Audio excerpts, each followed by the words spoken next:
I recently built this Elves Vanyar Pro with a full Di2 group set. I've since done over 1,000 miles, so this is my review of that Elves Vanyar Pro 2024 road bike frame.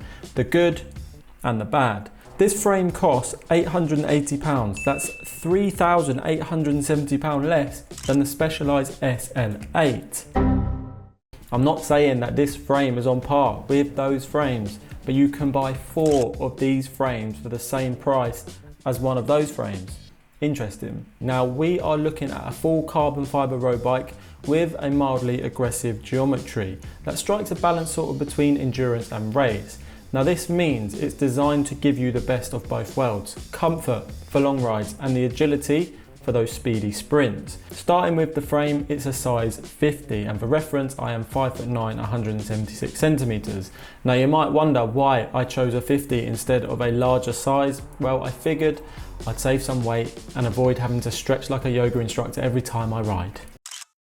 Now honestly, the previous version of this frame in a size 52 fit me perfectly, as confirmed by a professional bike fit. Plus, I've compared this frame to my old Falaf Evo and other bikes I've ridden using geometry geeks, and the size 50 just makes sense for me. Now the frame and forks are both carbon, and it comes with a sleek matte black finish. The integrated carbon bars with internal cabin routing give a very clean, streamlined look. However, let me tell you, if you are routing 4 cables to each side through those bars, it will be a bit of a challenge. But once everything's in place, it is a beautiful setup. It looks very clean.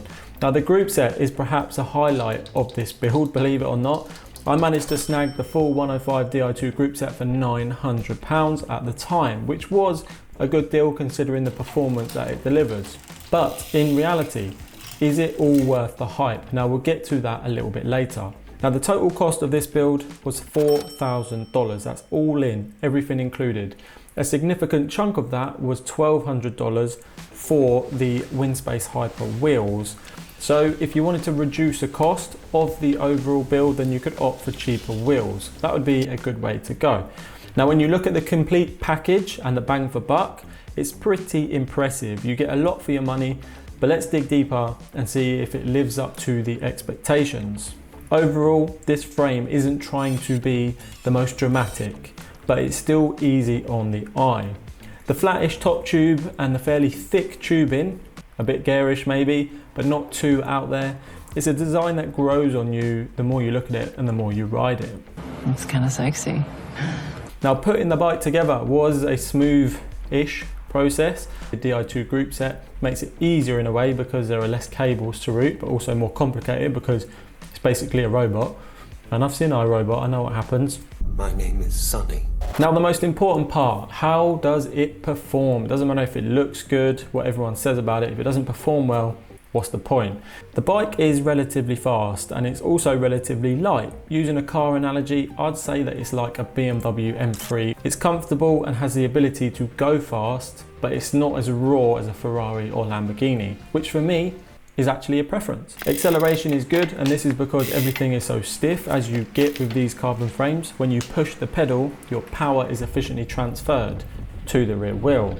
I would describe it as responsive for that reason. It's a little more forgiving though compared to a full race frame, which again is my preference. The geometry makes it a little bit less twitchy and easier to control at high speeds. Again, my preference. I have the GP 5000 28mm tyres installed, as I do with all my bikes now, and to be honest, I think they are brilliant. I just can't change from them, to be honest. They've been so good to me over the years and I hardly get any punctures. Touch wood.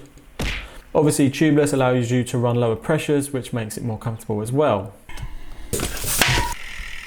Fancy. Climbing and descending. Now this is perhaps where the bike truly shines, as it is a well-rounded machine. So climbing is well within its capabilities. This is essentially a climbing frame we're talking about. Now I didn't have any issues at all, and people have mentioned the width of the top tube and if your knees clip it when you're out the saddle, but for me I was all good. Again, with the frame being stiff, when you push uphill, with each stroke, the bike responds well. It is always hard talking about the speed of a bike when you are essentially the engine, but the engine always needs good peripherals to ensure it can be as efficient as possible. And if this bike is the peripherals, then it makes me more efficient. although I'm more like an old diesel these days than a fine-tuned V10. For descending, all good. I felt very planted, and the natural position combined with gravity just shoots you like a rocket. These wheels are also very, very good, which plays a large part. It's more about how fast you are willing to go than how fast the bike is, if I'm honest. It's a pretty fun experience. So much fun. Handling, stability and responsiveness. Personally, I like narrow bars. The bars I have on this bike are 38 centimeters wide. That makes your elbows tucked in nicely and keeps your position compact. Shorter bars do make for a more responsive ride, so they can take some getting used to if you are accustomed to wider bars that come on most road bike these days. Huge! It's the difference between steering a nimble sports car and piloting a Dutch barge. One thing that can happen though as a side effect is you may get a twitchy front end. I didn't notice it too much on this bike, not as much as other bikes that I've ridden. These wheels are 45mm deep to give you some context. But do I yearn for shallower wheels on a windy day? No, not really. But some might. All this talk about speed, descending, accelerating, what about the braking? Now braking is crucial, and for anyone still unsure about hydraulic brakes, you just have to try them. The braking performance is largely down to the group set, obviously. I have the full 105 hydraulic Di2 group set on this bike, and they are brilliant. They are probably the best brakes I've had on any bike. You get a lot of braking power for hardly any effort at the lever at all. So you are never really cranking hard, trying to pull the brake hard to stop. It gives you way more confidence in actually riding and riding faster because you know you can stop whenever you need to on a dime. Now let's talk about efficiency. The bike needs to be efficient and working well mechanically, and then you and the bike need to be efficiently working together. First, let's discuss position. A bad position is a disaster for efficiency. This bike offers a fairly forgiving geometry compared to a full race bike. So as long as you get your sizing right, you'll likely find a good fit, he says. Now a proper position ensures you're comfortable and can maintain power output over longer rides. Think of it as the bike's equivalent of finding your favourite spot on the sofa, but instead a hard bit of plastic between your legs. Rigid and inflexible. Next, power transfer. This frame is super stiff, so it feels like your power is transferred through the drive chain effectively. You can really feel the efficiency when you push down on the pedals. The bike responds immediately. When it comes to drive chain efficiency, the 105 group set is great in my opinion. I've used Shimano for many bikes and it just works. The 105 Di2 group set is amazing and adds another layer of efficiency, if I'm honest. Changing gears is so quick and snappy. You can do it without even thinking and breaking your pedal stroke. I may have run out of battery once, but we won't talk about that. What do you mean no evidence? Now in terms of weight, the bike is relatively light in the grand scheme of things. It's not trying to be a super featherweight bike though, and I'm okay with that. Until some of my extra timber is removed, I can't complain about a few extra 100 grams on the total weight of any bike. Lastly, aerodynamics plays a significant role. Given the narrow bars and the relatively aggressive geometry, I'm able to get nice and tucked in on this bike. This makes a noticeable difference when trying to maintain higher speeds or when you're riding into a headwind, for example. If you add these 5 points together, in my opinion, you get a very efficient package. We like efficient packages. Now comfort is often overlooked on bikes, and without it, the rest is kind of irrelevant. If you can't ride your bike for more than 1 hour without being in pain, it doesn't matter how good it is, you will not perform well. So comfort is fast.